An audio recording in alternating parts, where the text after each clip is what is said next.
वो कुछ technical issue की वजह से जो है आपका आ नहीं पाया था, उसको भी आप एक बार देख लीजिएगा, गो थ्रू कर लीजिएगा, राइट। जिसमें अपन ने कैरेक्टरिस्टिक्स के बारे में पढ़ा था, किसके बारे में डिस्कस किया था, कैरेक्टरिस्टिक्स के बारे में अपन ने डिस्कस किया था। और लास्ट सेशन के अंदर हमने डिस्कस किए थे आपके मेथड्स कलेक्शन के, कि कैसे कैसे सॉलिड वेस्ट का जो है कलेक्शन किया जाता है, कैसे कैसे सॉलिड वेस्ट का जो है वो क्या कलेक्शन किया जाता है। तो वही सभी आगे एक बार कमेंट करो। यस सर, वीडियो ओके ना? हाँ बस यही कह रहे थे, क्योंकि क्या अपना स्टार्ट कर दें आपको ऑडियो वीडियो प्रॉपर ना हो।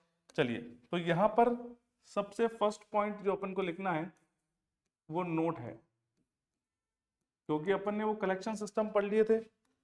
कौन कौन से कलेक्शन सिस्टम थे? तो कर्व सिस्टम था, एली सिस्टम था, सेट आउट सेटबैक सिस्टम था और बैकयार्ड सिस्टम था। ठीक है, तो हमने कहा था कि सर जो कर्व सिस्टम है वो जनरली इंडिया में ओल्ड डेज के अंदर प्रेफर किया जाता है, जहां पर एक लोकेशन पर आपकी जो है कंटेनर रखा होता था, या फिर बोल सकते हैं कि लोकेशन पर आपकी गाड़ी आती थी एक रिस्पेक्टेड डे के दिन, उसमें हाउस ओनर जो रेजिडेंस है वो खुद उस वेस्ट को वहां पर एम्प्टी करके आते थे और वापस अपना कंटेनर या डस्टबिन लेके आते थे। एली सिस्टम के अंदर क्या था कि ये फॉरेन कंट्रीज में अडॉप्ट होता है, जहाँ पर एली लाइन के अक्रॉस डस्टबिन होते हैं, या अपना डस्टबिन आप वहां पर रख दोगे और उस एली लाइन से ही वो लेके जाएंगे, वो रिस्पेक्टेड घर पे नहीं आने वाले। घर के आगे एक लाइन होती है एली लाइन, उसके अकॉर्डिंग डस्टबिन क्या रखते हैं, असेंबल कर दिए जाते हैं।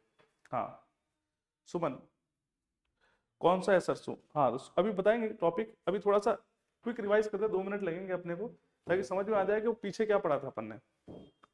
फिर उसके बाद अपन आते हैं नेक्स्ट। नेक्स्ट हमने कहा था सेट आउट सेटबैक सर्विस, और यही मॉडर्न इंडिया के अंदर, इस आधुनिक भारत के अंदर वही सिस्टम मैक्सिमम सिटीज के अंदर अडॉप्ट होता है, सभी के नहीं बोलते, मैक्सिमम सिटीज के अंदर अडॉप्ट होता है। सेट आउट सेटबैक के वहां पर एक वर्कर आता है गवर्नमेंट ऑथराइज्ड, वो आपका डस्टबिन लेके जाता है, उसको एम्प्टी करता है और वापस आपके घर के लोकेशन पर रख के जाता है, इसको बोलते हैं सेट आउट सेटबैक। फिर थी आपकी बैकयार्ड सर्विस। बैकयार्ड सर्विस के अंदर अपन ने क्या पढ़ा कि फॉरेन कंट्रीज के अंदर बैकयार्ड या पीछे गार्डन होते थे, एम्प्टी स्पेस होती थी, वहां पर डस्टबिन आप रख देते थे, जब भी उसका टाइम है वो आएगा बिना किसी डिस्टरबेंस के आपका डस्टबिन लेके वापस एम्प्टी करके रख जाएगा। या फिर आप पॉली बैग के अंदर उसको कैरी कर लो कचरे को और वहां पर उस बैकयार्ड में रख दो, जीरो डिस्टरबेंस वाली पॉलिसी। तो ये 4 सिस्टम थे प्राइमरी। सेकेंडरी के अंदर अपन ऐसा, सेकेंडरी में क्या होते हैं, 2 तरह के सिस्टम होते हैं, एक स्टेशनरी कंटेनर सिस्टम, एक हॉल्ट कंटेनर सिस्टम। 2 थे, स्टेशनरी और हॉल्ट कंटेनर सिस्टम। स्टेशनरी तो नाम से ही क्लियर है कि सर जहां पर एक जगह बना दी जाती है वहां पर आपका कंटेनर रख दिया जाता है। ठीक है, आइधर वो आयरन का हो सकता है या फिर वो कंक्रीट ब्रिक या मैसनरी का हो सकता है, और जैसे ही वो फुल होता है तो उसको वहां से एम्प्टी करने के लिए गाड़ी आती है, वर्कर उसको एम्प्टी करते हैं और लेके चले जाते हैं। एक होता है हॉल्ट सिस्टम। हॉल्ट का मीनिंग बताया था मूविंग या ट्रांसपोर्टिंग का टाइम बोल सकते हैं हॉल्ट। हॉल्ट का मतलब था मूविंग।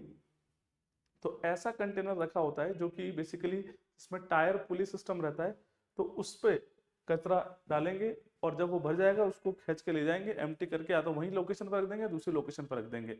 तो ये कहाँ पर यूज होता है हॉल्ट सिस्टम? जहां पर जनरेशन रेट बहुत ज्यादा हाई हो, ऐसी जगह पर जहां पर जनरेशन रेट बहुत ज्यादा हाई हो, उन जगहों पर हॉल्ट ये हॉल्ट कंटेनर सिस्टम लगता था। स्टेशनरी कंटेनर सिस्टम की बात करें तो ये बहुत इकोनॉमिकल या फिजिबल कह सकते हैं, क्योंकि इसमें जब तक कंटेनर फिल नहीं होगा तब तक जो है वेस्ट जो है आपका कलेक्ट करने वो एजेंसी या वो वर्कर नहीं आएंगे। राइट, बात क्लियर हो गई? तब तक वो एजेंसी या वर्कर नहीं आएंगे। ये किसमें था? Hauled container stationary container system और हॉल्ट कंटेनर सिस्टम में। बताओ, यहां तक सभी को क्लियर है? तो फिर मैं बताता हूं कि आज अपन जो है कौन सा टॉपिक पढ़ने वाले हैं। आज अपन जो है वो कौन सा टॉपिक पढ़ने वाले हैं, उस टॉपिक के अंदर क्या इंपॉर्टेंस है, किस तरह के क्वेश्चंस हमारे बनते हैं, वो सारी बातें मैं आपसे डिस्कस करने वाला हूँ। ठीक है, बताइएगा। डन करिए भाई एक बार, जितने भी स्टूडेंट्स हैं।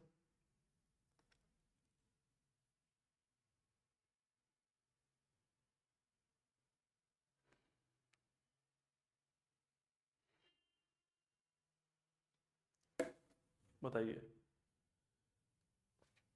क्या हुआ, कमेंट करो भाई। नोट में क्या लिखने वाले हैं? नोट में एक इंपॉर्टेंट बात आती है कि जैसे सॉलिड वेस्ट का जनरेशन होता है, डन, वेरी गुड। जब सॉलिड वेस्ट का जनरेशन होता है, जब आप उसको कलेक्ट करते हैं, ट्रांसफर करते हैं, ट्रीट करते हैं, प्रोसेस करते हैं, मल्टीपल चीजें आप करेंगे, ठीक है, एट दी फाइनल डिस्पोजल। तो कहा यह जा रहा है कि सर सबसे ज्यादा कॉस्टिंग किस स्टेप में आती है, क्वेश्चन पूछा गया है, multiple state pollution control board के एग्जामिनेशन में पूछा गया है। कलेक्शन में, ट्रांसपोर्टेशन में, ट्रीटमेंट में, राइट, डिस्पोजल में, किसमें सबसे ज्यादा कॉस्टिंग लगती है, ये आपको बताना है। बताइए, ये जनरल सी बात है, अगर आप ध्यान से पढ़ रहे हो चीजों को तो आप बता पाएंगे कि सर सबसे ज्यादा अमाउंट जो लगने वाला है, इकोनॉमी जो लगने वाली है, वो इस सॉलिड वेस्ट मैनेजमेंट की कौन सी स्टेप में लगने वाली है। कमेंट करिएगा जल्दी से, जितने भी स्टूडेंट्स हैं, कि सर कौन सी स्टेप में लगने वाली है।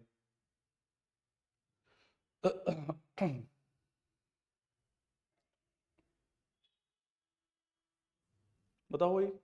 Transportation and collection, transportation and collection कह सकते हैं कि अगर ट्रांसपोर्टेशन कलेक्शन ना हो, अगर सिंगल टर्म पूछे तो, अगर सिंगल टर्म पूछे तब क्या कहोगे, तब आप कहोगे केवल कलेक्शन के अंदर, है ना।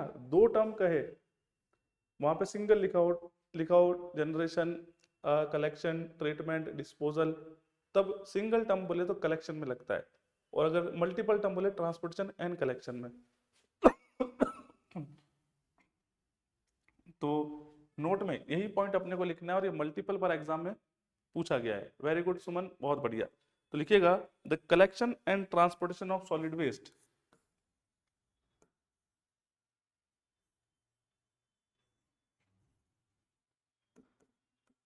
Collection and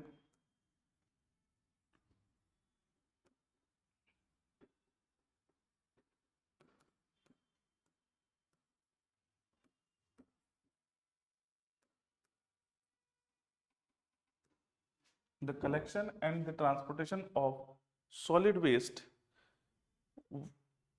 waste account for roughly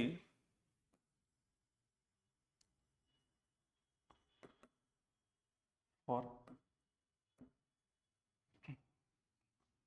3/4 total का, कितना 3/4 अमाउंट किसमें लगता है, केवल कलेक्शन और ट्रांसपोर्टेशन में। तो अकाउंट फॉर रफली 3/4 of the total cost of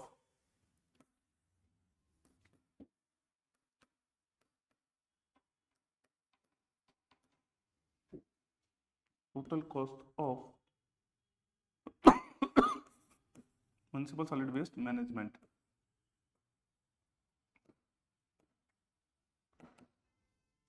right, तो ये है बड़ा एक इंपॉर्टेंट सा पॉइंट कि सर ये क्वेश्चन पूछा गया है कि टोटल सॉलिड वेस्ट मैनेजमेंट में वो कौन सी स्टेप है जिसमें जिसमें हमारी मैक्सिमम कॉस्ट इन्वॉल्व होती है। तो आप बोलेंगे ट्रांसपोर्टेशन कलेक्शन। अगर सिंगुलर पूछे, सिंगल पूछे तो आप लिखेंगे इन कलेक्शन,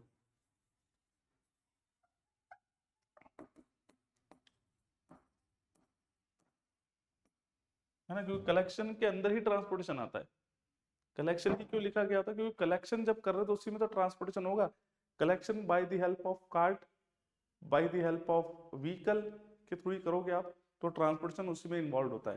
तो इसलिए अगर सिंगुलर वर्ड पूछे आपको तो आप कहोगे सबसे ज्यादा कॉस्टिंग जो लगती है उस पूरे सॉलिड वेस्ट मैनेजमेंट में, वो किस में लगती है, वो collection of the solid waste में लगती है। राइट,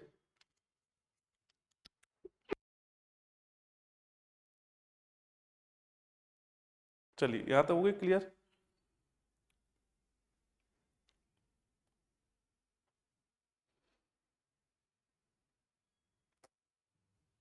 कुछ दो तीन बातें आपको और लिखनी है इसमें। जैसे जैसे हमने कहा कि सर ये जो म्युनिसिपल सॉलिड वेस्ट है, इसमें सेकेंडरी कलेक्शन जो होता है उसमें जनरली कम्युनिटी बिन्स लगाए जाते हैं, है ना। और कहाँ पे लगाए जाते हैं, कॉमन कलेक्शन पॉइंट के ऊपर। कहाँ पे लगाए जाते हैं, कॉमन कलेक्शन पॉइंट के ऊपर इसको प्लेस किया जाता है, जहां पर बाकी रेजिडेंट्स जो है वो इजीली बाकी रेजिडेंस जो है वो इजीली क्या कर सके, एक्सेस कर सके उस जगह को।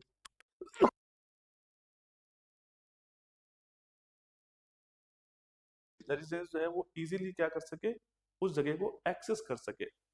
राइट, बात क्लियर हुई यहाँ पर? ये एक और इम्पोर्टेंट बात है आपकी। तो यहाँ पर लिखिएगा नेक्स्ट पॉइंट के in secondary collection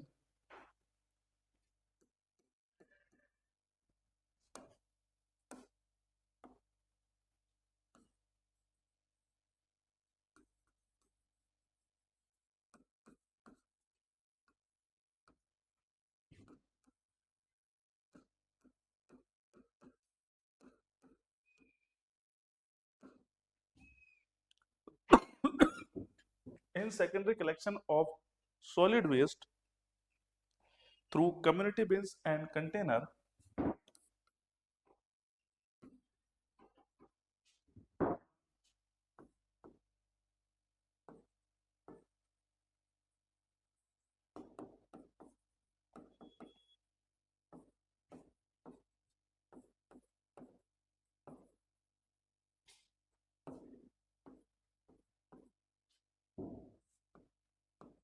to community bins and container which is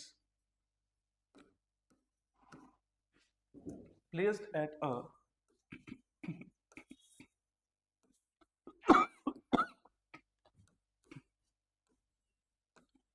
common collection points। ठीक है, तो यहाँ पर ध्यान से देखिए क्या कहा जा रहा है। जो सेकेंडरी कलेक्शन है वो आम तौर पर कम्युनिटी बिन्स और कंटेनर के माध्यम से किया जाता है, और ये प्लेस किया जाता है कॉमन कलेक्शन पॉइंट जहां पर सभी लोग इजीली एसेसिबल हो। सभी का एक कॉमन जगह, जैसे होता है ना कि घर के अंदर एक कॉमन स्पेसेस होता है जिसको डाइनिंग एरिया कहते हैं। सभी घरों के रूम के जो डोर है वो उसी एरिया में खुलते हैं, सेंट्रलाइज एरिया में, तो वो एक कॉमन पॉइंट हो गया। तो ऐसे ही कहा जा रहा है कि जो सेकेंडरी कलेक्शन किया जाता है उसमें किसकी हेल्प ली जाती है, कम्युनिटी बिन्स की और कंटेनर्स की हेल्प ली जाती है। और ये कहाँ पर प्लेस किए जाते हैं वो ज्यादा इंपॉर्टेंट है। तो कलेक्शन पॉइंट पर, या we can say common collection points पर उनको रखा जाता है ताकि वो इजीली एसेसिबल लोकेशन होती है। राइट, नोट करेगा इसको।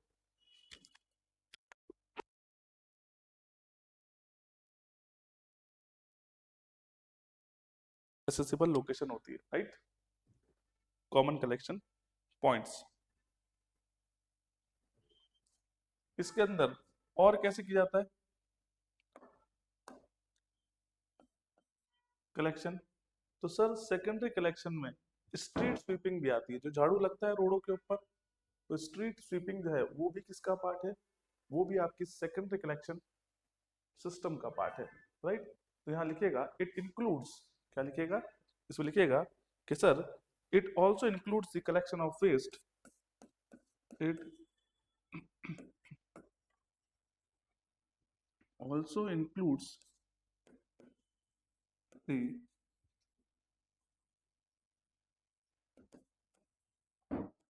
collection of waste, it also includes the collection of waste through street sweeping।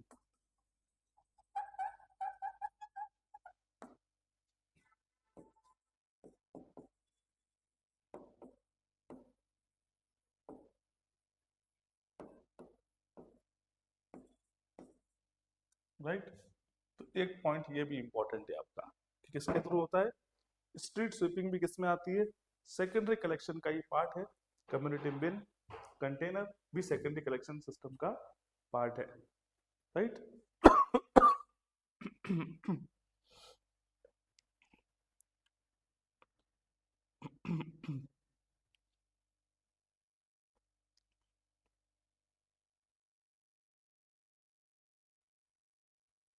चलिए,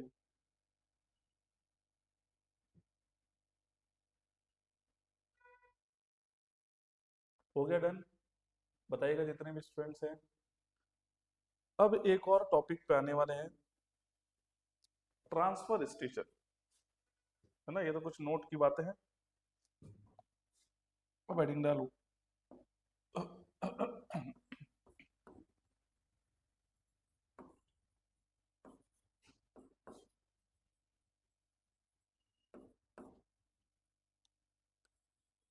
ट्रांसफर स्टेशन, इस पर बहुत सारे क्वेश्चन पूछे जाते हैं। ट्रांसफर स्टेशन क्या होता है, वो आई थिंक मैंने आपको पहले ही बता दिया था, क्लियर है। जिनको नहीं पता, शायद वो क्लास नहीं ली, वो भी एक बार सुन लेना दोबारा से, कि ट्रांसफर स्टेशन एक सेंट्रलाइज फैसिलिटी होती है। क्या होती है? एक सेंट्रलाइज फैसिलिटी होती है। मैंने कहा एक सिटी है, सपोज करो उड़ीसा ही है ना, है ना, कोई भी एक सिटी है, कोई भी एक सिटी है, कोई भी एक डिस्ट्रिक्ट है। उस डिस्ट्रिक्ट के अंदर हमने कहा कि sir number of transfer station हो सकते हैं, मल्टीपल ट्रांसफर स्टेशन हो सकते हैं, क्योंकि वो एक सेंट्रलाइज फैसिलिटी है। अब बच्चा कि सर सेंट्रलाइज फैसिलिटी का मतलब क्या है? तो हमने कहा जैसे हम जहाँ रह रहे हैं, तो हमारे आसपास वाली 4-5 कम्युनिटी कॉलोनी, थोड़ी सी दूर में 2-5 किलोमीटर पे फिर 4-5 कॉलोनी, फिर उससे 2-5 किलोमीटर दूर पे फिर 4-5 कॉलोनी। जैसे हमने कहा सर बहुत सारी कम्युनिटीज है, अलग अलग कॉलोनी है, किसी का नाम क्या है, किसी का नाम क्या है, ज्ञान विहार, गंगा विहार, शक्ति नगर, इस तरह का, है ना, मालवीय नगर। तो हमने कहा ये अलग अलग कम्युनिटीज है। तो कहा कि सर कुछ कम्युनिटी का ग्रुप बनाया जाता है, फिर कुछ कम्युनिटी का ग्रुप बनाया जाता है, फिर कुछ कम्युनिटी का ग्रुप बनाया जाता है। अब उन कम्युनिटी के ग्रुप से भाई निकलना तो कचरा पूरे शहर से है आपके, पर उस कम्युनिटी के ग्रुप में एक ट्रांसफर स्टेशन होता है। समझ गए? उन 4-5 कॉलोनी के ग्रुप में एक ट्रांसफर स्टेशन होता है, फिर हमारी 4-5 कॉलोनी के ग्रुप में भी एक ट्रांसफर स्टेशन होता है, और पास वाली 4-5 कॉलोनी के बीच में भी एक ट्रांसफर स्टेशन होता है। तो ट्रांसफर स्टेशन मल्टीपल हो सकते हैं सर, किसी एक सिटी में, किसी एक स्टेट के अंदर, या स्टेट तो बड़ी बात होगी, किसी डिस्ट्रिक्ट के अंदर मल्टीपल ट्रांसफर स्टेशन हो सकते हैं, जबकि डंपिंग साइट्स लिमिटेड होती है, 4-5-6 ऐसे ही होगी, है ना, वो भी आपके north east west south zone wise होती है। बाकी ट्रांसफर स्टेशन बहुत सारे होते हैं, है ना, 50-40-100 भी हो सकते हैं, depending upon the size of city. अब बात ये आ रही है कि सर ये ट्रांसफर स्टेशन का काम क्या है?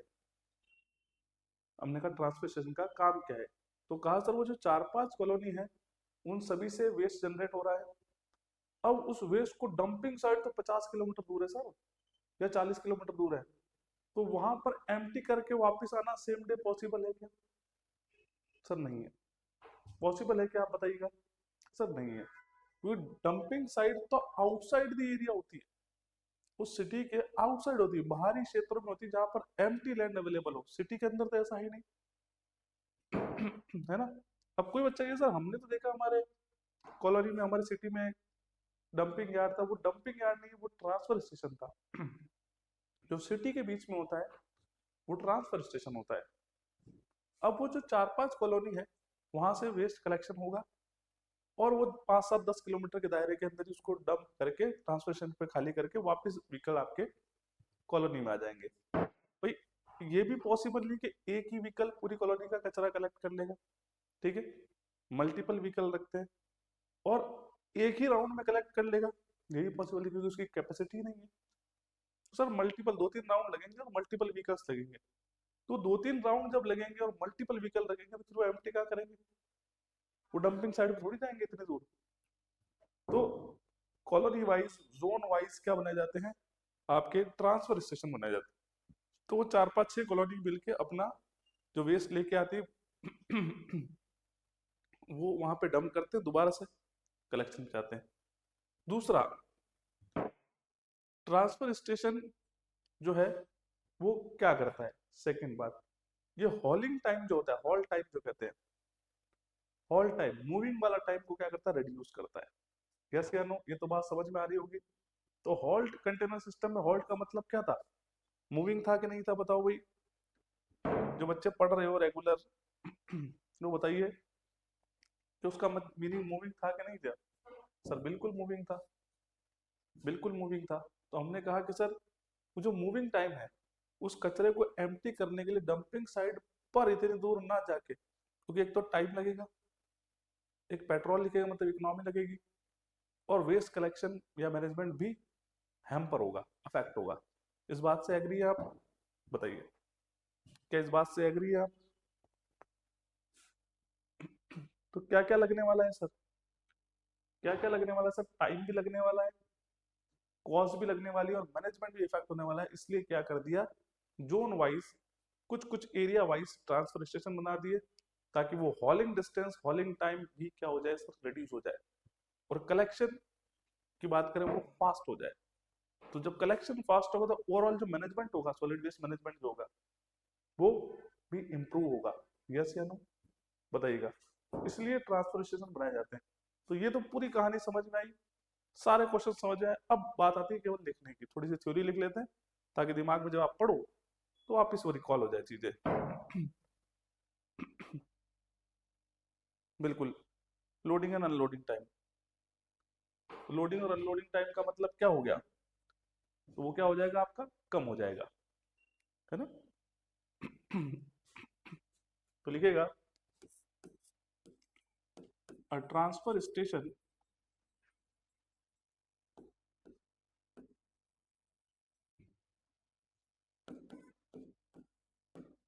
Is a centralised facility.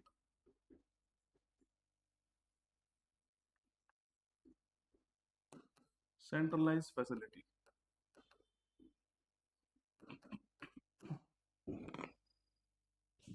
ठीक है। तो ट्रांसफर स्टेशन कैसा है? एक सेंट्रलाइज्ड फैसिलिटी है। कैसी है? सेंट्रलाइज्ड फैसिलिटी है, where the waste collection are temporary stored, where the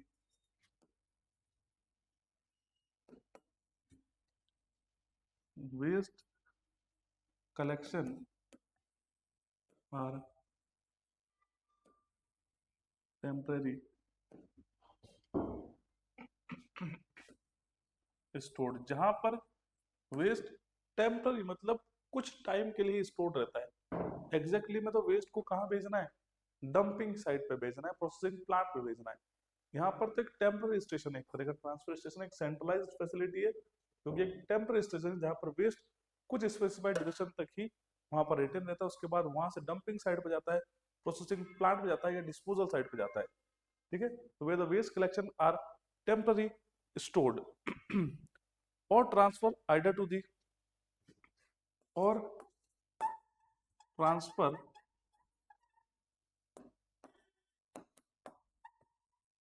either to the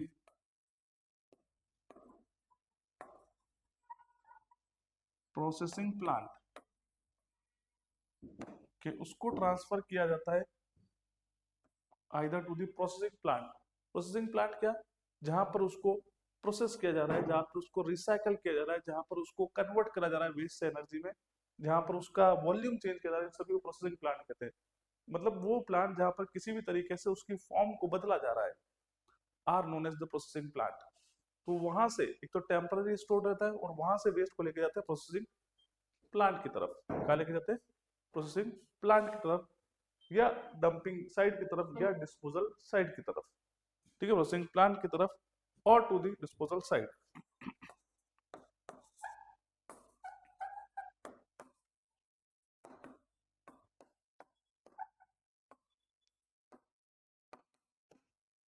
disposal site की तरफ। तो यहाँ पर कुछ बातें जो आपको याद रखनी है, कि एक तो सेंट्रलाइज्ड फैसिलिटी होती है, जो कुछ एरिया के सेंटर्स में कई सारे मल्टीपल ट्रांसफर स्टेशन होते हैं, जो वेस्ट को कलेक्ट करते हैं या स्टोर होता है वहां पर वेस्ट टेम्परेरी स्टोर होता है। आइदर वो ट्रांसफर किया जाता है प्रोसेसिंग प्लांट की तरफ, या वो ट्रांसफर किया जाता है डिस्पोजल साइट की तरफ। डिस्पोजल साइट की तरफ उसको क्या किया जाता है? भेज दिया जाता है। क्या बात क्लियर है क्या? बताओ जितने भी स्टूडेंट्स है।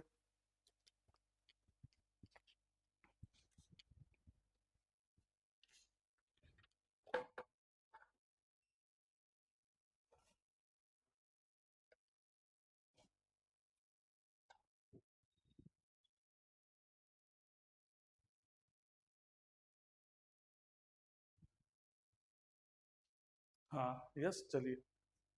तो नेक्स्ट पॉइंट, कि सच फैसिलिटीज सच फैसिलिटीज जो है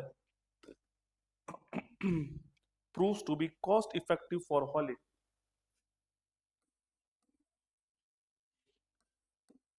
proves to be cost effective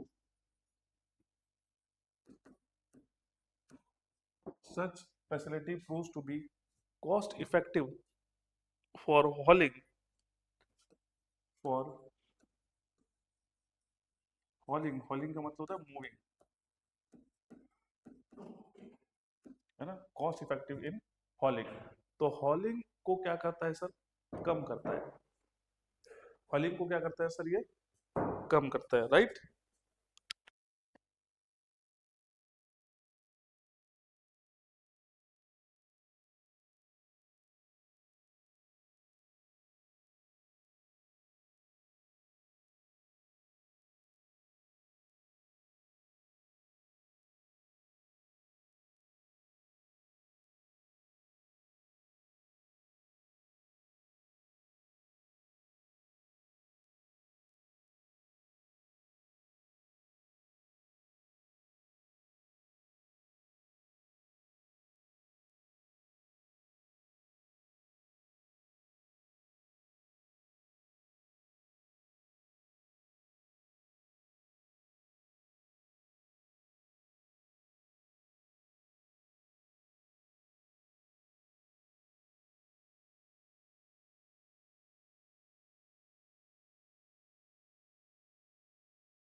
तो यहाँ तक क्लियर हुआ आपको, यहाँ तक कि facility proves to be cost effective in for in for hauling, cost effective for hauling कर दो, cost effective for hauling. Moving के अंदर कॉस्ट इफेक्टिव होता है, कैसा हो सर, कॉस्ट इफेक्टिव होता है। The collected waste from collection system to the collected waste from the collected waste from collection system to from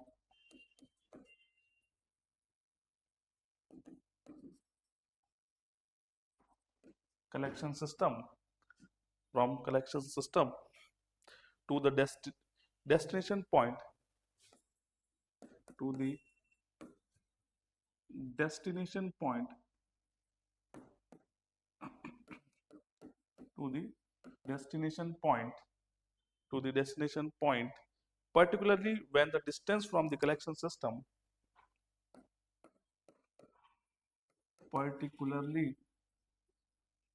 particularly when the distance from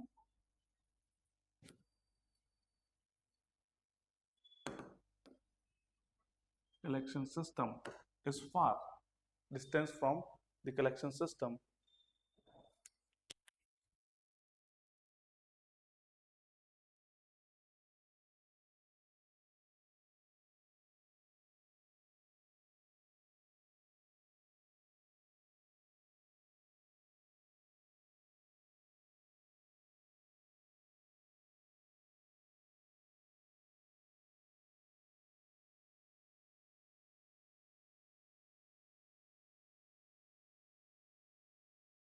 the collected waste from collection system to the destination point, particularly when the distance from the collection system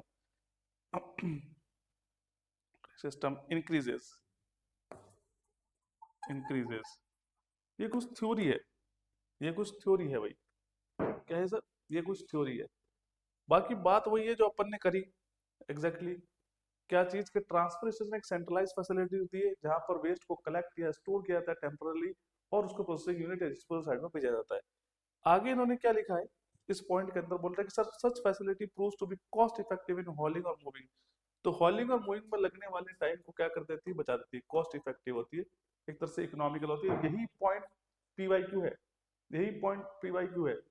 हॉलिंग time को कम करती है, हॉलिंग time को कम करती है, याद रखिएगा। ये question पूछा गया, previous year question star mark कर रखा है मैंने, कि हॉलिंग टाइम को कम करता है कौन, ट्रांसफर स्टेशन, कॉस्ट इफेक्टिव होता है। The collected waste from the collection system to the designation point, है ना, particularly when the distance from the collection system increases. तो कलेक्शन सिस्टम से डिस्टेंस इंक्रीज होती है, तो उस दौरान अपन एक इंटरमीडिएट स्टेशन बनाते हैं, सेंट्रलाइज फैसिलिटी बनाते हैं, उसको बोलते हैं ट्रांसफर स्टेशन। बात क्लियर हुई? बताइएगा जितने भी स्टूडेंट्स है।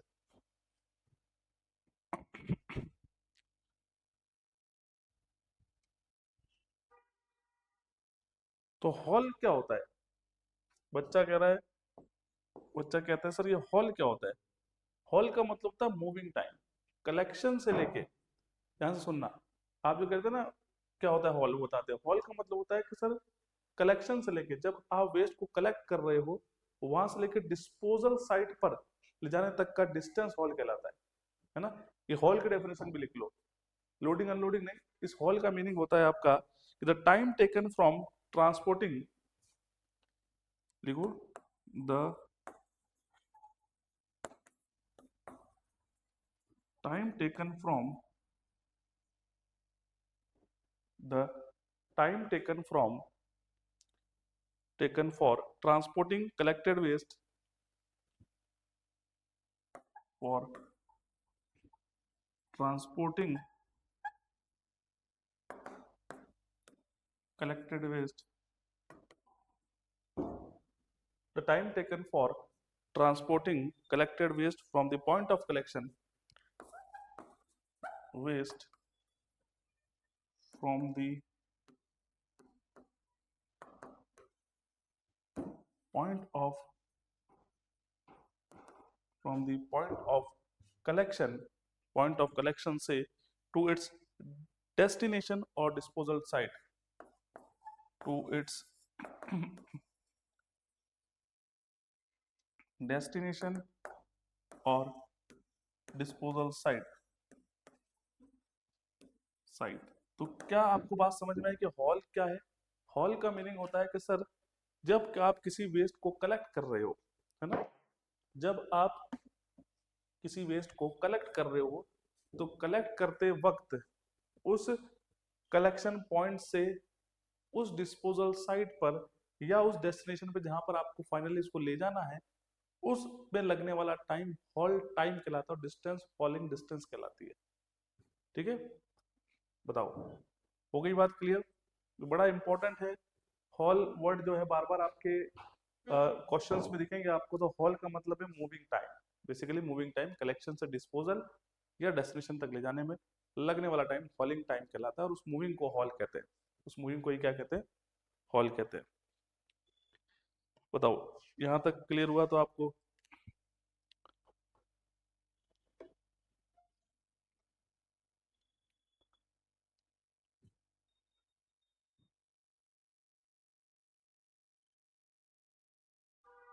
चलिए, बहुत बढ़िया। अब ये तो एक बेसिक था जो आपको जानना है, एटलीस्ट इतना तो आपको पढ़ना है ट्रांसमिशन के बारे में, ताकि आप क्वेश्चन बना पाए। अब कुछ एक दो एडिशनल बातें, बहुत ज्यादा नहीं, एक दो एडिशनल बातें जो मैं आपको बताता हूँ, जो शायद आपके स्टेट में शायद क्वेश्चन पूछ ले या काम आ जाए, है ना। पर अभी तक जो क्वेश्चन पूछे गए वो तो यहाँ ट्रांसमिशन क्या होता है और क्यों वो यूज में लिया जाता है, बस दो ही क्वेश्चन पूछे गए। तो क्या होता है वो समझ में आ गया, यूज में क्यों लेता है कि हॉलिंग टाइम, हॉलिंग डिस्टेंस को, कॉस्ट को कम किया जा सके। कॉस्ट मिनिमाइजेशन अगर बोले तो भी ठीक है, क्योंकि हॉलिंग डिस्टेंस अगर कम होगा तो कॉस्ट तो अपने आप मिनिमाइज होगी। तो कॉस्ट मिनिमाइजेशन का वर्ड भी है तो भी वो ठीक है। पर पहले किसको लगाना है अपने को टिक? पहले लगाना है कि सर वो मूविंग में लगने वाले समय हॉल टाइम को, हॉल डिस्टेंस को कम कर देता है। सेकंड, फिर कॉस्ट इफेक्टिव अगर ऑप्शन में ना हो तो, है ना। तो वो सीक्वेंसिंग भी याद रखनी है। कई बार सर क्वेश्चन में आंसर क्या मानते हैं, कभी क्या मानते हैं, तो वो डिपेंड करता है कि ऑप्शंस किस तरीके से दे रखे हैं और प्रायोरिटी आपको किस पर सेट करनी है। ठीक है, तो ये थोड़ी सी थ्योरी थी कि कैसे क्या कलेक्शन, क्यों अपन ट्रांसमिशन प्रोवाइड करते हैं, दूरी जब ज्यादा होगी तो उस बीच में सेंट्रल फैसिलिटी प्रोवाइड करनी होगी। हॉलिंग का मतलब कलेक्शन से लेके आपके डिस्पोजल तक के लगने वाला समय हॉलिंग टाइम कहलाता है। अब कुछ एडिशनल बातें इसके बारे में बताने वाले हैं कि सर ये जो ट्रांसफर स्टेशन होते हैं ये भी दो तरह के होते हैं। पता है क्या किसी को कि ट्रांसफर स्टेशन दो तरह के कौन कौन से होते हैं और दो तरह के क्यों होते हैं सर? अगर दो तरह के होते हैं तो उसका क्या पर्पस है या दोनों में डिफरेंस क्या है? बताओ, किसी को पता हो तो, जितने भी स्टूडेंट है बताओ तो लिखिएगा। There are two generally type of transfer या transfer are of generally two types. Transfer station are of generally two types, दो तरह के होते हैं। वो दो तरह के कौन कौन से होते हैं उसकी बात की जाती है।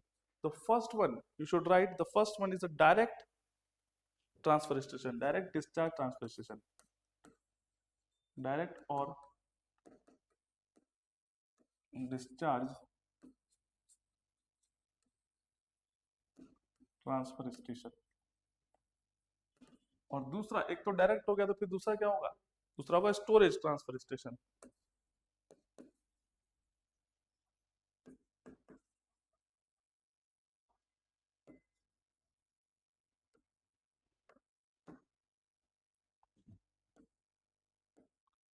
डायरेक्ट डिस्चार्ज ट्रांसफर स्टेशन और एक होता है स्टोरेज ट्रांसफर स्टेशन।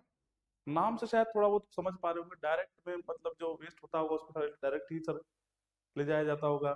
स्टोरेज में कहीं ना कहीं उसको होल्ड किया जाता होगा, कुछ समय के लिए रोका जाता होगा, उसके बाद लेके जाया जाता है, ऐसा कुछ होता होगा क्या? बताओ भाई। कि डायरेक्ट, तो पहली बात तो नाम याद होनी चाहिए कि ट्रांसमिशन डायरेक्ट होता है, डायरेक्ट डिस्चार्ज वाला होता है, एक आपके स्टेशनरी होता है या स्टोरेज ट्रांसफर स्टेशन कह सकते हैं। तो दो तरह का होता है, दोनों में डिफरेंस क्या है?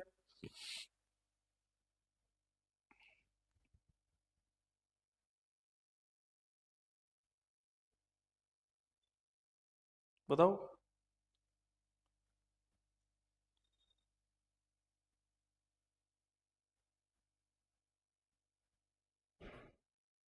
तो लिखेगा, नहीं पता किसी को? लिखेगा कि in case of direct discharge system, point लिखिए, in case of direct discharge station, कि डायरेक्ट डिस्चार्ज स्टेशन के केस में जो वेस्ट है उसको लार्ज व्हीकल में पुट किया जाता है। इन case of direct discharge station, in case of direct discharge station या system, the collection vehicle dump their station या system, the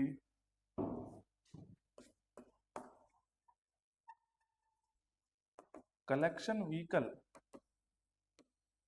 dump their, तो क्या कहा जाए, in case of direct discharge station या डायरेक्ट डिस्चार्ज सिस्टम, जो collection vehicle होता है वो डंप करता है, dump their load directly into the large transportation vehicle, dump their load directly into the large transportation vehicle, into the large transportation vehicle। तो sir ये क्या है? ये लैंग्वेज क्या है? समझ पाए? यहाँ पर खत्म हो गया कि डायरेक्ट डिस्चार्ज सिस्टम में, डायरेक्ट डिस्चार्ज ट्रांसफर स्टेशन में क्या होता है। तो कहा जा रहा है कि सर जो कलेक्शन व्हीकल होता है, जो कलेक्शन व्हीकल है, जो कचरे को लेके आया है, कलेक्ट करके लाया है कॉलोनी से या आपके अपार्टमेंट से, वो डंप करेगा, वो डंप करेगा, खाली करेगा देयर लोड को directly into the large transportation vehicle, सीधे ही वो लार्ज ट्रांसपोर्ट व्हीकल में कलेक्ट खाली कर देगा। ठीक है? क्या कहा कि जो कलेक्शन व्हीकल है जो पूरे दिन आपकी कॉलोनी से होके निकला है, वो अपने साथ सॉलिड वेस्ट लेके आया, उसको डायरेक्टली डंप कर देगा किसमें? लार्ज, किसमें? लार्ज ट्रांसपोर्टेशन व्हीकल के अंदर। इसको डायरेक्टली, तो डायरेक्ट डिस्चार्ज कर देगा किसमें? लार्ज ट्रांसपोर्टेशन व्हीकल में। जबकि स्टोरेज में क्या होगा? तो हमने कहा सर डायरेक्टली नहीं भेजेगा, कहीं ना कहीं स्टोर करेगा, कुछ समय के लिए रखेगा उसको। यस या नो? कि सर इसमें डायरेक्ट डिस्चार्ज के अंदर तो क्या है कि सर जो कम्युनिटी से आपका वेस्ट कलेक्ट करके लेके आया व्हीकल, वो व्हीकल सीधा ही अपना वेस्ट एम्प्टी कर देगा, डंप कर देगा बड़े लार्ज ट्रांसपोर्टेशन व्हीकल के अंदर, और वो लेके उसको डंपिंग साइट पर, प्रोसेसिंग प्लांट में, डिस्पोजल साइट की तरफ लेके जाएगा। पर स्टोरेज में क्या होगा, स्टोरेज में क्या होगा, जरा सोचो।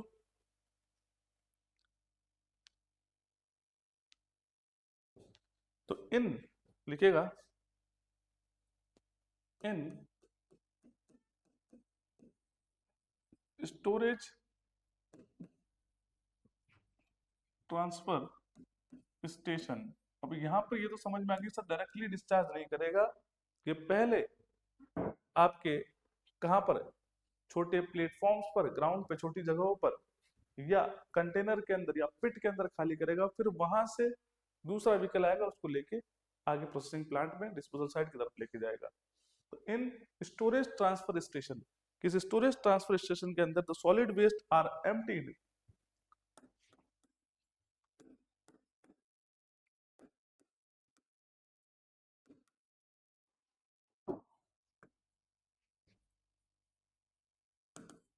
The solid waste are emptied, emptied का मतलब होता है खाली करना, into the storage pits, into the, किस में करेगा, इनटू द स्टोरेज पिट, जहां पर स्टोरेज पिट्स है, जहां पर खड्डे बने हुए स्टोरेज के लिए, या जहां पर एक लैंड दे रखा है कि यहाँ पर आप वेस्ट को रख सकते हो, स्टोर कर सकते हो, वहां पर उस वेस्ट को, कलेक्टेड वेस्ट को एम्प्टी करेगा। या स्टोरेज पिट के अलावा आप लिख सकते हो बिन्स और प्लेटफॉर्म, आइदर बिन्स और on a platform, on a platform. तो ये अंतर है, वहां पर तो सीधे ही लार्ज ट्रांसपोर्टिंग व्हीकल में ही कचरे को डंप कर देगा, जो कलेक्ट करके लाया पूरे दिन। तो यहाँ पे कलेक्ट करने के बाद एक जगह पर डंप कर देगा, जिसको स्टोरेज पिट कह सकते हैं, बिन्स कह सकते हैं, बड़े कोई बिन्स हो वो हो सकते हैं, या प्लेटफॉर्म जहाँ पर आप डंप कर सकते हो, उस तरह की जगह पे। फिर बाद में वो व्हीकल आएगा और उसको लेके आके प्रोसेसिंग प्लांट पे लेके जाएगा। तो ये दो डिफरेंस थे। नाम से अगर अपन समझ पाए तो अब शायद ये पूरा अपन समझ गए होंगे कहाँ गया ये। जैसे दो नाम थे, डायरेक्ट और स्टोरेज। डायरेक्ट में सीधा ही खाली किया जाएगा बड़े व्हीकल में, इसमें पहले स्टोरेज वाली जगह पर, बिन्स की जगह स्टोरेज कंटेनर्स में, वहां से लेके फिर आगे डिस्पोजल की तरफ। तो यहाँ पर एक तरह से रुकेगा कचरा कुछ समय के लिए, यहाँ पर सीधे ही डायरेक्टली डिस्चार्ज हो जाएगा। बताओ, क्लियर हुआ जितने भी स्टूडेंट्स हो? बताओ जितने भी स्टूडेंट्स हो। तो ये ट्रांसफर स्टेशन से मल्टीपल क्वेश्चन आते हैं भाई, मल्टीपल क्वेश्चन आते हैं, एक नहीं कई बार क्वेश्चन पूछे गए।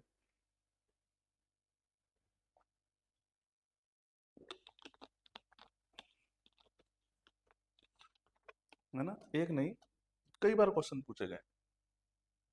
जितने भी पॉसिबिलिटीज होती हैं वो सारे मैंने आपको यहाँ पर डिस्कस कर दिए। एक बार जल्दी से इस ट्रांसफर स्टेशन को देख लो, क्योंकि ये टॉपिक यहाँ पर एंड हो चुका है।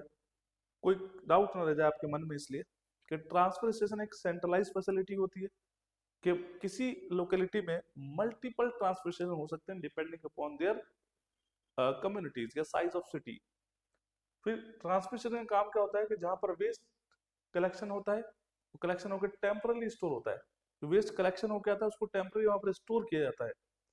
फिर उसको ट्रांसफर करेंगे इधर या तो प्रोसेसिंग प्लांट की तरफ, जहां पर उसका साइज रिडक्शन होगा, या वेस्ट एनर्जी रिकवरी होगी, या रिसाइकलिंग होगा, या फिर डिस्पोजल साइट की तरफ उसको डंप कर दिया जाएगा। तो एक तरह का टेम्पररी जगह जहां पर कचरे को लेके रखा जाता है और वहां से फिर ले जाया जाता है। फिर ये फैसिलिटी जो होती है कॉस्ट इफेक्टिव होती है, क्योंकि मूविंग टाइम को कम कर देती है।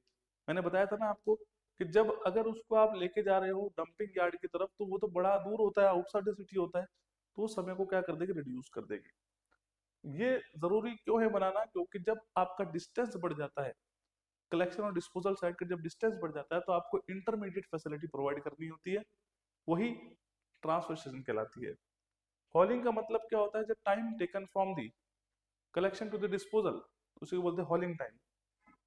नेक्स्ट, अभी बता ही दिया, डायरेक्ट डिस्चार्ज में लार्ज व्हीकल में डिस्चार्ज किया जाता है जो कलेक्शन वेस्ट आता है, और स्टोरेज के अंदर पहले एम्प्टी किया जाता है, स्टोरेज पिट बिन के अंदर, या जो प्लेटफॉर्म दे रखा है वहां पर जगह दे रखी है, वो वहां से फिर आगे फर्दर लेके जाएगा, डायरेक्टली ट्रांसफर नहीं करते, इसमें रोकते हैं उस वेस्ट को। ठीक है, तो ये डिफरेंस है दोनों के अंदर। तो ये अपनी बातें हो गई पूरी कंप्लीट। आई थिंक कोई भी डाउट नहीं होगा आप लोगों को इस ट्रांसफर स्टेशन के रिगार्डिंग। अब अब कुछ और बातें जो कि आपको देखनी है, बताइए, इसको नोट कर लेना, ये और ये भी नोट कर लेना है ना।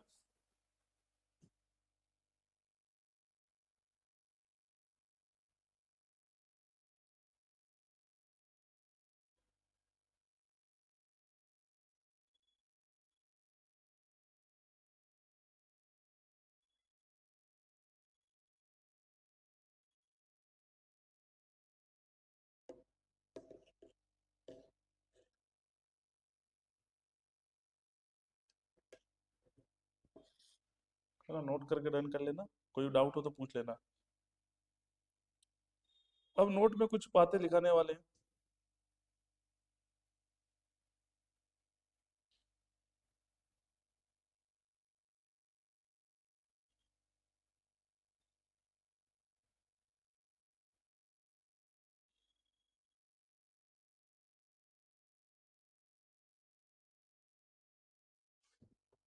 है ना, चलिए, तो नोट में कुछ बातें लिखने वाले हैं जो कि इंपॉर्टेंट है, जो इसको समराइज करेगी इस टॉपिक को।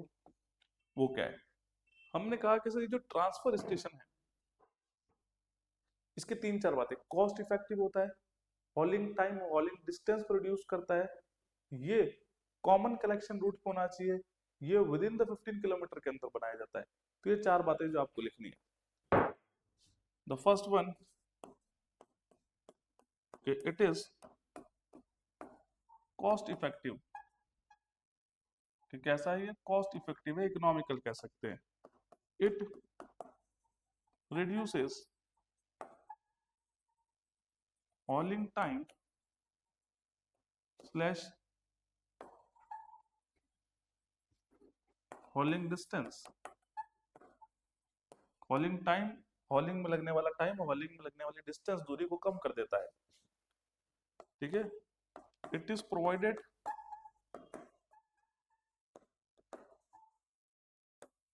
इन common, is provided on common collection route, common collection route भाई, ये क्या चीज है, ये तो चलो अपन ने पढ़ ही लिया।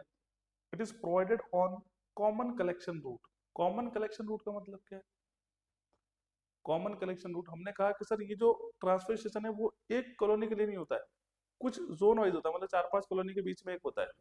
तो ऐसी लोकेशन बनाए जहां पर सारी गाड़ी क्रॉस करे, इस कॉलोनी से आने वाली गाड़ी भी क्रॉस कर रही है, इधर से आने वाली जो व्हीकल है कलेक्शन व्हीकल वो भी क्रॉस कर रहा है, इधर से व्हीकल क्रॉस कर रहा है, जो कॉमन कलेक्शन रूट है जहां पर सब इंटरसेक्ट करेंगे, उस जगह को बनाना चाहिए। It is provided on the common collection route, अलग अलग कॉलोनी का जो कलेक्शन रूट है उसमें जो एक रूट जो कॉमन, यहाँ पर मैक्सिमम प्रोबेबिलिटी है कि यहाँ से गाड़ी क्रॉस करेगी, उसी जगह पे क्या बना देना चाहिए, इसको ट्रांसमिशन बना देना चाहिए। और ये क्या होता है, विद इन 15 किलोमीटर, कितने किलोमीटर के दायरे में हो सकता है, तो 15 किलोमीटर के अंदर एक प्रोवाइड किया जाता है। तो ये भी लिखिएगा नेक्स्ट, कि विद इन 15 किलोमीटर डिस्टेंस कि प्रोवाइडेड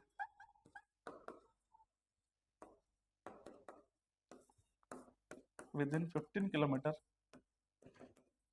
डिस्टेंस, कि 15 किलोमीटर के दायरे में इसको प्रोवाइड किया जाता है। तो एक समराइज्ड वे हो गया, जो अपने टॉपिक पढ़ा उसकी एक समरी आपके सामने होगी, क्या है, क्यों है, कहाँ प्रोवाइड किया जाता है, किस लिए होता है, वो सारी बातें।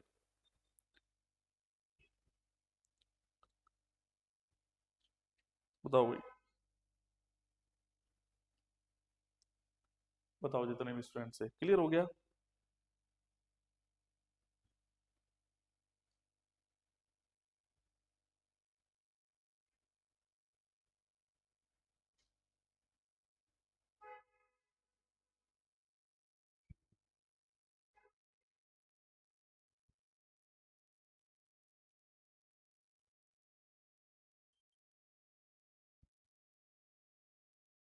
बताइएगा।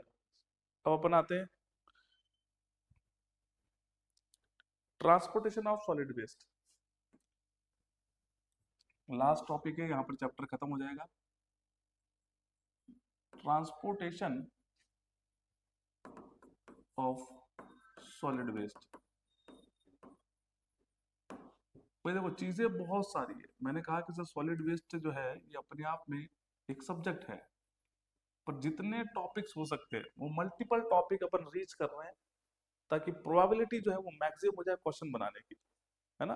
प्रीवियस सारे क्वेश्चंस मुझे पता है कि किस टॉपिक से क्या क्वेश्चन पूछे गए, सभी स्टेट्स पोल्यूशन कंट्रोल बोर्ड के, क्योंकि मैं थर्ड टाइम पढ़ा रहा हूँ स्टेट पोल्यूशन कंट्रोल बोर्ड में, है ना। तो उसके लिए आप बिल्कुल निश्चिंत रहिएगा। पर टॉपिक बार बार चेंज हो रहे होंगे, आपको लग रहा हो सर अभी तो ये चल रहा था खत्म भी हो गया क्या, तो मैं क्या कह रहा हूँ कि ये मल्टीपल टॉपिक्स है इसके अंदर जिससे क्वेश्चन पूछेंगे, वास्ट सब्जेक्ट है ये। तो अपने को हर एक टॉपिक को टच करना है, तो एक क्वेश्चन आए तो हम अपन उसको कर पाए, एक ही टॉपिक को इन डेप्थ में नहीं पढ़ना, है ना। तो अब transportation of solid waste, collection भी हो गया सर, क्या क्या पढ़ चुके, थोड़ा सा रिवाइज करेगा दिमाग के अंदर कि सर सॉलिड वेस्ट की टर्मिनोलॉजी, सॉलिड वेस्ट होता क्या है, कलेक्ट करता कौन है उनको, सॉलिड वेस्ट की कैरेक्टरिस्टिक्स, फिजिकल और केमिकल कैरेक्टरिस्टिक्स, सॉलिड वेस्ट की प्रॉपर्टीज कैसे एग्जामिन करते हैं, वो सारी बातें, कलेक्शन व्हीकल्स के बारे में बात करी, व्हीकल तो अब करेंगे, कलेक्शन सिस्टम के बारे में बात करी, एलई हो गया और वो सारी बात, primary secondary collection system, right. तो अब ट्रांसपोर्टेशन की बात करने वाले हैं कि अब ट्रांसपोर्टेशन, क्योंकि अब अगर आपने देखा कि सर क्या प्रॉपर्टी थी वेस्ट की, कहाँ कहाँ से जनरेट होता है, जनरेटर कौन है, कैसे हायरार्की होती है उसको मैनेजमेंट करने की, इंटीग्रेटेड वेस्ट मैनेजमेंट में क्या डिफरेंस है, सॉलिड वेस्ट मैनेजमेंट से कैसे इंप्रूव वर्जन है वो, फिर कलेक्शन जो है वो किस किस पैटर्न पे किया जाता है, तो अपन ने कर्व बताया था, एली, सेट आउट सेट बैक, और इस तरह का सिस्टम बताया, स्टेशनरी और हॉल कंटेनर सिस्टम में क्या डिफरेंस है वो बताया, ट्रांसपोर्टेशन क्या होते हैं। अब बनाते हैं ट्रांसपोर्टेशन, मतलब प्रॉपर्टी देख ली, जनरेटर्स देख लिए, कलेक्शन देख लिया अपन ने, अब उसको ट्रांसपोर्ट करना है, फाइनली डिस्पोजल के पास ले जाना है, प्रोसेसिंग प्लांट के पास ले जाना है। तो ये आखिरी टॉपिक है, यहाँ पर ये चैप्टर क्या हो जाएगा, दी एंड हो जाएगा। तो ट्रांसपोर्टेशन ऑफ सॉलिड वेस्ट, अब ये भी एक बड़ा वास्ट है कि ट्रांसपोर्टेशन ऑफ सॉलिड वेस्ट का मतलब क्या होता है, नाम तो सिंपल है कि केवल उस वेस्ट जो कलेक्ट हुआ है उसको ट्रांसपोर्ट करना है, आइदर ट्रांसफर स्टेशन से ट्रांसपोर्ट करना है प्रोसेसिंग प्लांट की तरफ, डिस्पोजल साइट की तरफ, रिसाइकलिंग प्लांट की तरफ, या डंपिंग साइट की तरफ, यही तो होता है ट्रांसपोर्टेशन, कैरी फॉरवर्ड करना उस वेस्ट को। हमने कहा हाँ बात तो सही ही है। तो हमने कहा कि सर ये बेसिकली दो तरह का होता है, कैसा होता है, ओवरऑल ट्रांसपोर्टेशन जो होते हैं वो दो तरह के होते हैं। तो यहाँ लिखिएगा, सब हेडिंग है आपका, ट्रांसपोर्टेशन तो पता ही है अपने को, सब हेडिंग लिखिएगा, the overall transportation system has the overall transportation system has two component, two components, दो कंपोनेंट्स होते हैं। कौन कौन से होते हैं, एक प्राइमरी और एक सेकेंडरी, है ना। तो लिखिएगा दो कंपोनेंट होते हैं, एक प्राइमरी, प्राइमरी ट्रांसपोर्टेशन और एक सेकेंडरी ट्रांसपोर्टेशन।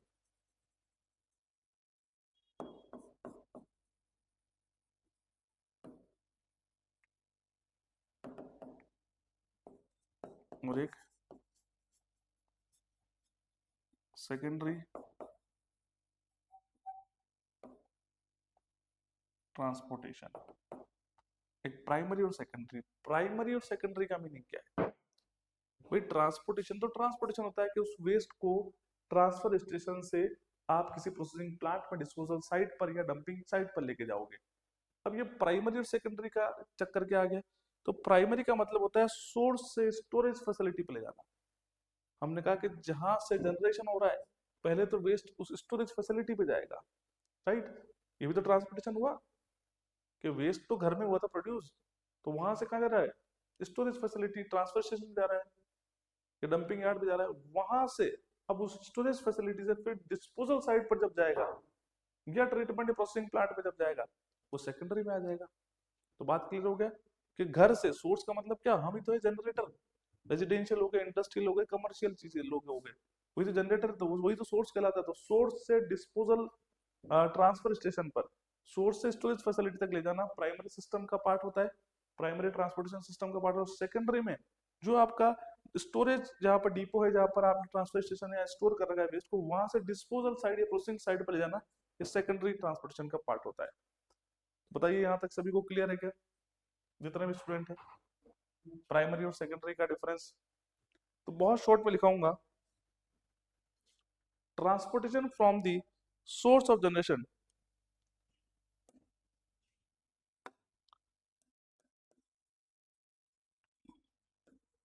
ट्रांसपोर्टेशन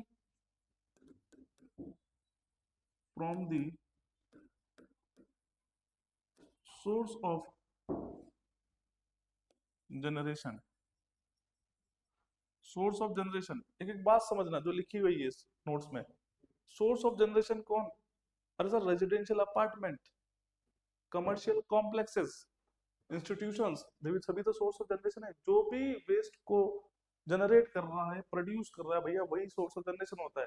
तो ट्रांसपोर्ट करना है उस कचरे को, उस वेस्ट को, कहाँ पर, जहां पर जनरेट हो रहा है, सोर्स ऑफ जनरेशन से कहाँ की तरफ, स्टोरेज फैसिलिटी की तरफ। ठीक है, to the storage facility, to the storage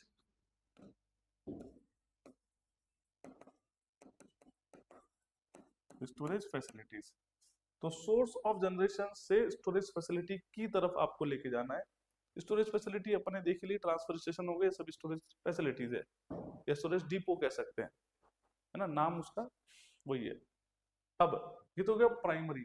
अब जो भी कचरा उस ट्रांसफर स्टेशन में पड़ा है, या स्टोरेज फैसिलिटी या स्टोरेज डिपो में पड़ा है, वहां से उसको डिस्पोजल साइट पर ले जाना, it is a part of secondary transportation system, secondary transportation system का ही पार्ट है, right.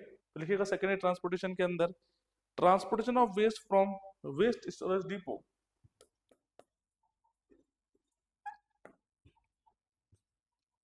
Transportation of waste from waste,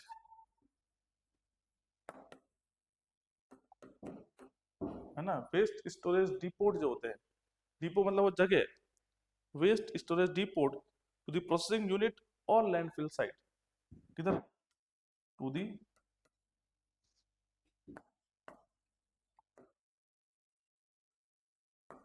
processing unit और लैंडफिल साइट। लैंडफिल साइट बोल दो, डंपिंग साइट बोल दो, है ना। तो दोनों में फर्क समझ में आया कि सोर्स से स्टोरेज पर ले जाना, फिर स्टोरेज से डंपिंग या प्रोसेसिंग साइट पर ले जाना, ये प्राइमरी और सेकेंडरी ट्रांसपोर्टेशन। ठीक है, तो ये अभी याद रखिएगा, नोट करिएगा वही सारे स्टूडेंट जितने भी हैं,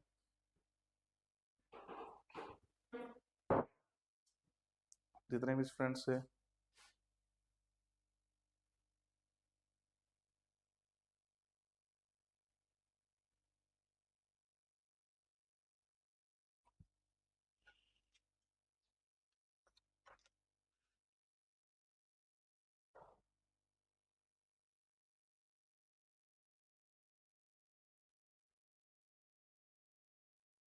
चलिए, नोट करके डन करिएगा जितने भी स्टूडेंट्स हैं। फिर कुछ छोटी मोटी बातें हैं जो डिस्कस करके और यहाँ पर इस चैप्टर को वाइंड अप करते हैं, फिर अपन आएंगे। लिख रहे हो, लिख लो भाई।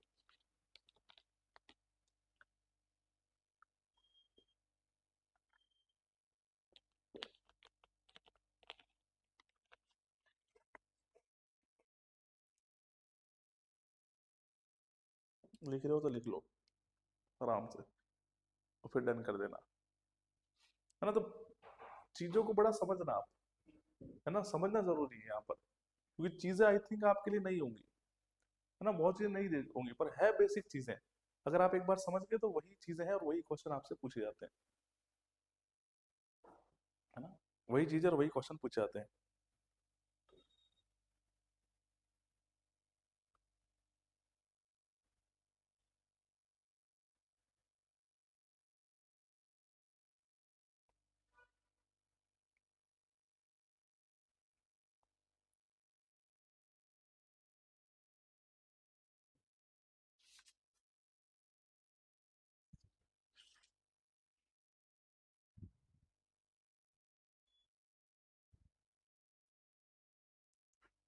Done, very good. अब आते हैं एक टॉपिक पे, छोटे छोटे टॉपिक है 2-2 मिनट के। इनफॉर्मल सेक्टर्स इस पे पूछता है, इनफॉर्मल सेक्टर्स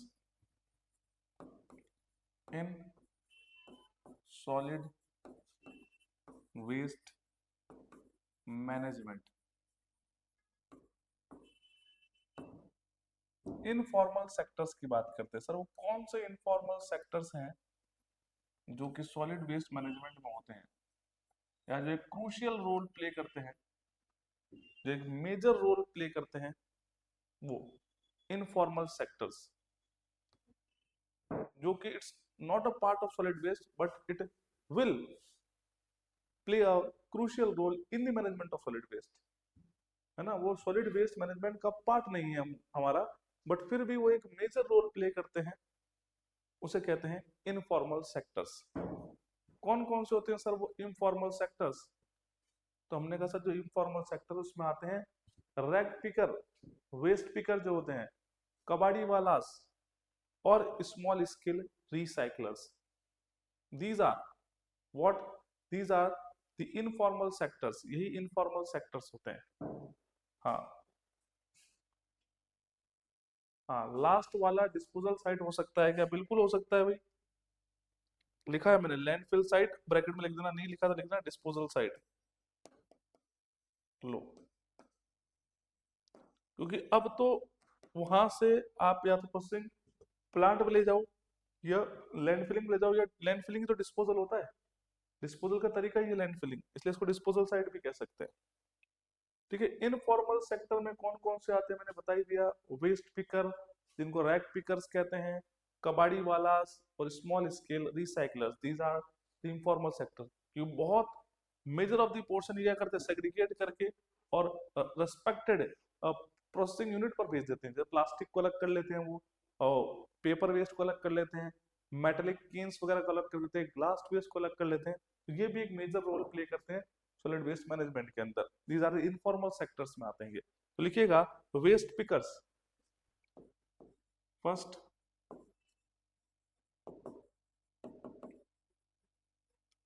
इनको रैग पिकर्स कहते हैं,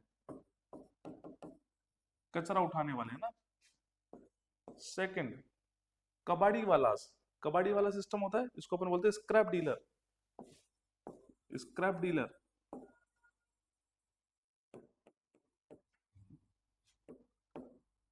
कबाड़ी वालास, है ना। और स्मॉल स्केल रिसाइकलर,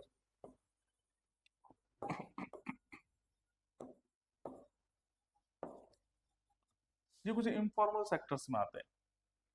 तो पूछे कि इनमें से कौन कौन से इनफॉर्मल सेक्टर्स हैं।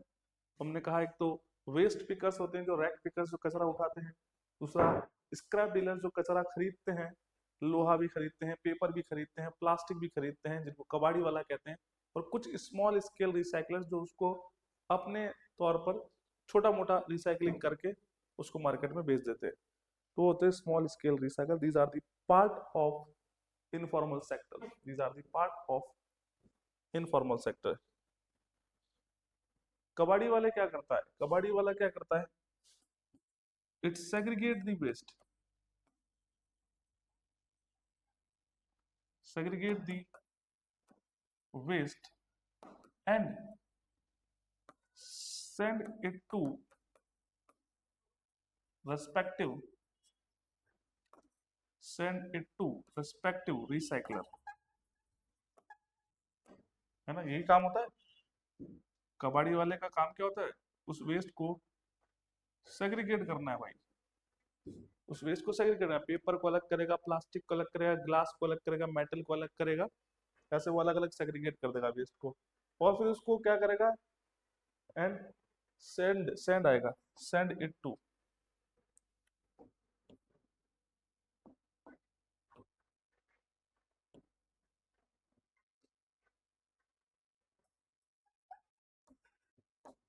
Send it to respective recycler, उसको सेंड करेगा उसके रिस्पेक्टिव रिसाइकलर पे।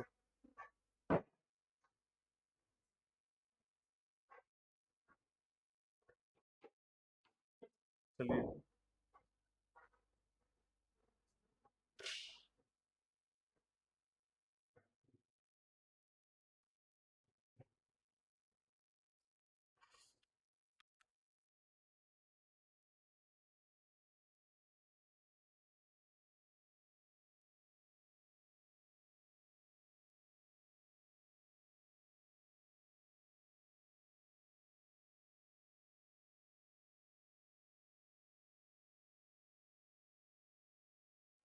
चलिए, तो एक आपका लास्ट टॉपिक बचा है layout of collection route.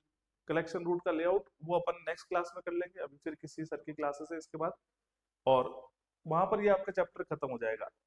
Collection, generation, transportation, characteristics ये पूरे करा दिए। तो बेसिक होता सॉलिड वेस्ट का हो चुका।